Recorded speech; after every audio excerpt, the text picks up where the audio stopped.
Socialism is diverse. It is what the Chinese call their system.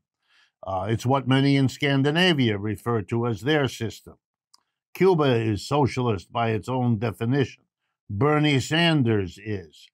One-third of the people of France a couple of weeks ago voted for a socialist alternative, and the Colombian government, just into power a few days ago, is clearly a socialist government. So could you start, Eleanor, by telling us what is Swedish socialism? How do you begin to explain to us what the word socialism means, what it could or should mean? How do you respond to what I've just sort of summarized? Yeah, Rick, I mean, they're great questions. And I think what's important is, as you pointed out, socialism means different things to different people. In Sweden, I could say that Sweden was on its way towards socialism if you look at Sweden historically. In 1913, Sweden became the first country in the world to institute pensions. But if you look at Sweden today, currently, Sweden has roughly twice as many billionaires per capita as the US. Some have called Sweden cuddly capitalism. Between 2004 and 2007, Sweden abolished both the inheritance tax and the wealth tax. Swedes are the world's most debt-ridden people after the Japanese.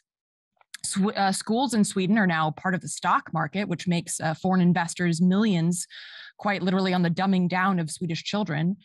So bluntly, it's not socialist, both in the sense that most things we think should make it socialist, such as things owned by the state, like schools, public transportation, healthcare, are not. Public transportation has been privatized. They're working very hard on privatizing healthcare in this country.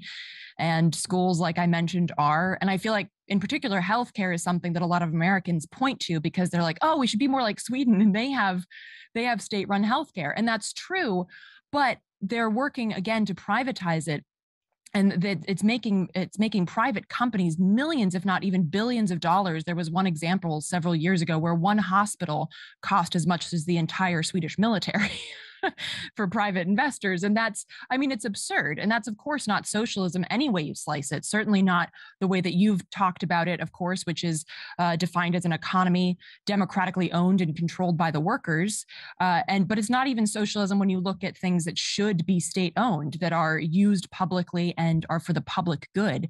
So really, Sweden was on its way towards what many might consider socialism, but it is certainly not today. And in fact, it continues to go towards the US in terms of privatization of these things that should be state-owned and publicly used. I think that cooperatives are something that Swedes are interested in, and there's something that do exist here, but it's not enough, and it's not a more collective perspective on leftist politics and socialism as a whole.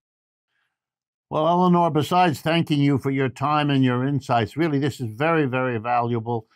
This is part of what we're going to be trying to do across the board to get a richer understanding of what socialism does and doesn't mean, where it's rising, where it's falling, where it's struggling, to make it a serious but also a realistic part of our political thinking.